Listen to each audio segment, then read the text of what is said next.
اے خاک وطن اب تو وفاؤں کا صلہ دے، میں ٹوٹی سانسوں کی فصلوں پر کھڑا ہوں۔ عزیز طالبات، ہندوستان کی سرزمین پر مغل بادشاہوں نے نہایت انصاف کے ساتھ سینکڑوں برس حکومت کی، لیکن ایک وقت وہ بھی آیا کہ تن کے گورے اور من کے کالے انگریزوں نے ایسٹ انڈیا کمپنی قائم کرنے کے بہانے ہندوستان کی سرزمین پر قبضہ کر کے ہندوستانیوں کو ظلم ستم اور ناانصافی کا بازار قائم کیا اور اس ملک کے باشندوں کا جینا حرام کر دیا۔ ایسے وقت میں انگریزوں کے خلاف سب سے پہلے فتویٰ دینے والے شخص شاہ عبدالعزیز محدث دہلوی رحمۃ اللہ علیہ تھے۔ ان فکروں کے اثر سے پورے ہندوستان کے چپے چپے میں جذبہ جہاد پیدا ہوا۔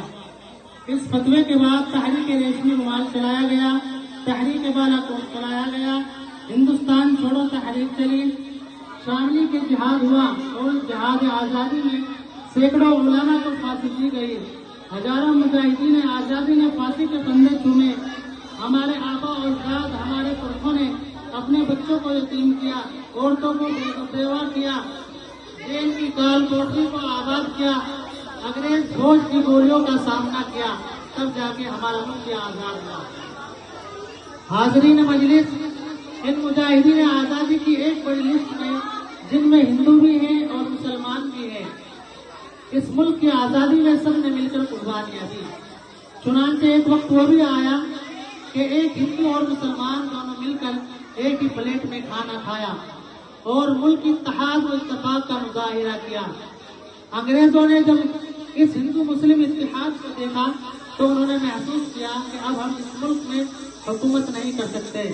ہندوستان کے تمام مذاہب کے لوگوں نے جب متحد ہو کر انگریزوں کے خلاف جہاد کیا اور قربانیاں دی تو یہ ظالم انگریز 7 سمندر پار بھاگنے پر مجبور ہو گئے۔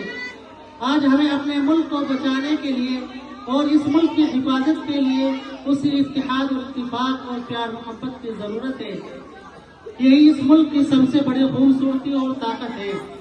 مذہب نہیں سکھاتا آپس میں بیر رکھنا، مذہب نہیں سکھاتا آپس میں بیر رکھنا، ہندی ہم وطن ہندوستان ہمارا۔